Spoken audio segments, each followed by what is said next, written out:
So it has been a long 2 days between our travels and running errands today, and I went and took a shower and now going to put all the laundry up and the groceries up, and we lost a day yesterday to travel and a day today to all that. So tomorrow hopefully will be a work catch-up day, but we are at a fee campground. It's a county park, and we are here because the Hurricane Rosa is, well, it'll be a tropical storm, but the rains are supposed to be heavy, and we didn't want to be out on BLM land or on dirt roads that we might get stuck on, or, you know, anything like that. So we're going to stay here for 2 or 3 days and enjoy the shower for sure.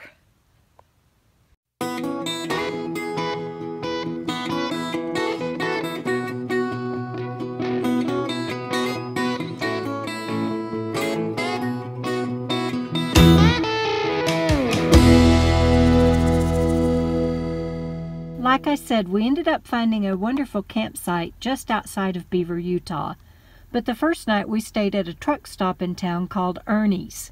It was dark by the time we both got there, so we were pleasantly surprised the next morning to see an old building on the adjacent lot. Check it out. This is an old Chevrolet dealer, number 1243 in the nation. Wow! At least 3,000 more have sprung up after this one. I wish I had the money to buy old buildings like this and turn them into a residence. Wouldn't that be cool? It's a shame to see it falling apart. Makes me sad.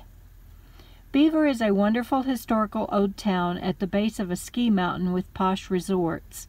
There are many log cabins and historical buildings here, but I didn't get a chance to get photos or clips because of the rain.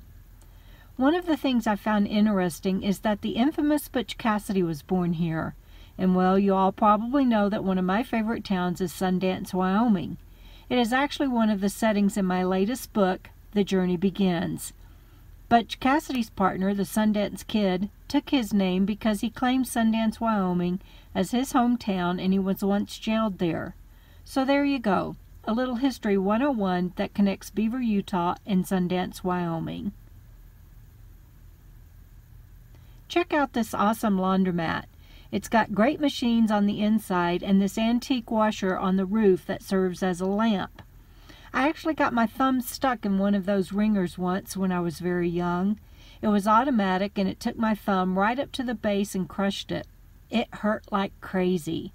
Firemen came and took the machine apart to free me. My mom didn't take me to the doctor because she was mad at me. Back then you had to pay for things like that, so she had to work a second job for a while. Ugh, this was not a very good memory for me. There is also an old Carnegie Library here. When I posted this photo on social media, viewer Lenny B. researched and found out that Andrew Carnegie donated a total of 2,509 libraries. That's a lot of libraries. Let me explain why this photo is here. I have started a plant-based diet. I told Robert I don't even know how to shop for that. He said, just stick to the outside walls and you should be fine. This was the first wall I came to. Cracked me up. By the time we got back to camp and put everything up, it was dark, but I still prepared my veggies. They are quite delicious, and for almost 2 weeks now, this diet has been working really well for me. I hope all is well in your world. See you down the road, everybody.